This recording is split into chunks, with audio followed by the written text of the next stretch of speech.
Hello viewers, আসসালামু আলাইকুম। Welcome back to Rishu's kitchen. আজকে আমি আপনাদের সাথে শেয়ার করব এই গরমে আমাদের স্বাস্থ্যের জন্য খুব উপকারী প্রয়োজনীয় একটি রেসিপি। আর যেহেতু গরমের সময় তাই এই রেসিপিটি আশা করি আপনাদের সবার জন্য খুব বেশি প্রয়োজনীয় হয়ে যাবে। তো আজকে আমি আপনাদের সাথে শেয়ার করে দেখাবো বেলের শরবত। আর বেলের শরবত তৈরি করার জন্য আমি প্রথমেই এখানে নিয়ে নিয়েছি একটি পাকা বেল। তো এবার আমি বেলটাকে একটু ভিতরের মিশ্রণটাকে খুব ভালো করে আমি বের করে নিব। তো আমি একটা চামচের সাহায্যে বেলের ভিতরের সম্পূর্ণ অংশটাকে একটু বের করে নিচ্ছি। তো এভাবে ভালো করে বের করে নেওয়ার পরে আমি এই বেলের অংশটাকে একটু ছাঁকনির সাহায্যে ছেঁকে নিব। আর এ পর্যায়ে আমি কিছুটা পানি অ্যাড করে নিয়েছিলাম যেহেতু এটাকে আমি ছেঁকে নিব। তো একদম ভালো করে আমি ছাঁকনির সাহায্যে এটাকে ছেঁকে নিচ্ছি।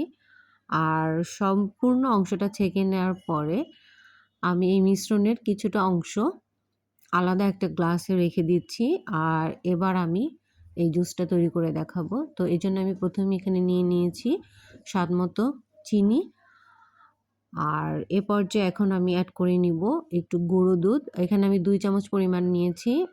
আপনারা চাইলে যারা দুধ দিয়ে খেতে চান না তারা দুধ ছাড়াও তৈরি করে নিতে পারবেন। আর লিকুইড দুধও এখানে ইউজ করা যাবে। তো আমি এটাকে ভালো করে একটু মিক্স করে নিয়েছি। এ পর্যায়ে আমি এখানে অ্যাড করে দিব বিট লবণ। বিট লবণের জন্য কিন্তু বেলের এই জুসটা স্বাদটা খুব বাড়িয়ে দিবে এবং স্মেলটা খুব দুর্দান্ত হবে। তো এবার আমি ভালো করে মিশ্রণটাকে তৈরি করে নেওয়া শেষ। এখন আমি একটু গ্লাসে এটাকে পরিবেশনের জন্য রেডি করব। এজন্য আমি কিছু আইস নিয়ে নিয়েছি। আর আইস নেওয়ার জন্য এখন আমি এই মিশ্রণটাকে গ্লাসে ঢেলে দিচ্ছি। যদি আপনাদের এই মিশ্রণটা খুব ঘন হয় তাহলে এখানে অল্প পরিমাণ পানি অ্যাড করে নিতে পারেন। তো ঢেলে দেওয়ার পরে আমি একটু চামচের সাহায্যে নেড়ে দিচ্ছি। আমার এই মিশ্রণটা একদম রেডি। তো এবার আমি যেই অংশটা আলাদা করে রেখেছিলাম ওটা দিয়ে আমি একটু দুধ ছাড়া তৈরি করে দেখাবো। তো ভিন্ন একটি গ্লাসে আমি মিশ্রণটার যেই অংশটা রেখেছিলাম এখানে আমি কয়েকটা বরফ কুচি অ্যাড করে দিয়েছি। আর বরফ কুচি দেওয়ার পরে আমি অল্প পরিমাণ এখানে পানি অ্যাড করে নিব। আর স্বাদটাকে একটু বাড়ানোর জন্য একটু স্বাদ মতো চিনি দিচ্ছি। আর এ পর্যায়ে আমি দিচ্ছি একটু বিট লবণ। তো এবার চামচের সাহায্যে এবার আমি আবার এটাকে একটু নেড়ে চেড়ে দিচ্ছি। তৈরি হয়ে গেল আমাদের এই স্বাস্থ্যসম্মত বেলের শরবতটি।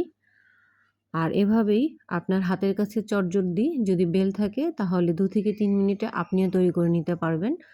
যারা ভিডিওটি দেখেছেন আশা করি সবার কাছে ভালো লেগেছে। লাগলে অবশ্যই লাইক দিবেন, কমেন্টস দিবেন এবং শেয়ার করবেন সকল ফ্রেন্ডসদের সাথে। নতুন নতুন রেসিপি পেতে অবশ্যই আমার চ্যানেলটি সাবস্ক্রাইব করে নেবেন। সবার সাথে নতুন কোনো রেসিপি নিয়ে আবারও চলে আসবো। আল্লাহ হাফেজ, আসসালামু আলাইকুম।